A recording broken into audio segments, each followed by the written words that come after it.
Well, this is really a need that is becoming more and more recurrent in the market. It's this started 20 years ago with a banking card in France.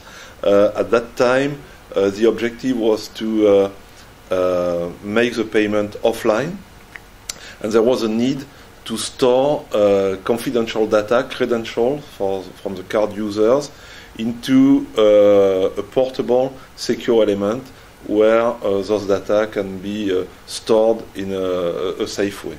The next step has been with identification document. Following 9/11, a need appeared for more security in the identification of travelers. And so the program that has been started in the US for secure e-passport drove a new segment that we call identification and government application segment. This is now not limited to passports. In most of the countries in the world, we see emerging programs for e-ID card, e-driving license, and obviously e-passports.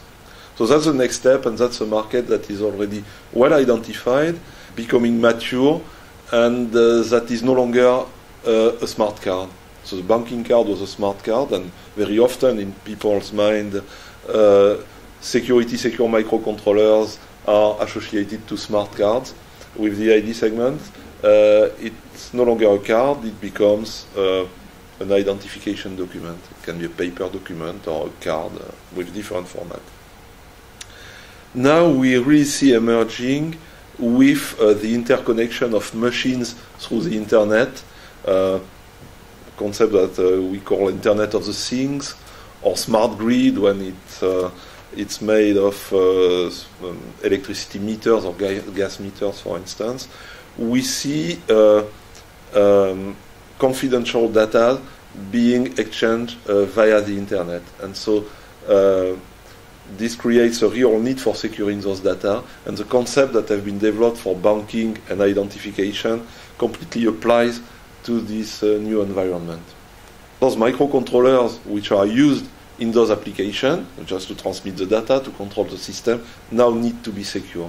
And it's the same technique that have been developed for banking and identification that will have to be used to secure this segment. So it becomes, the market becomes huge, it becomes multi-billion, and it becomes what we call a multi-vertical. So that means a common technology, the security, the technology to make a secure microcontroller that now has to be tuned or to be adapted to banking, to identification, to smart metering, to cloud computing, to Internet of the Things. Also, people now want to protect their IP. The typical example is the company who make printers. Most of their revenue comes from the ink cartridge.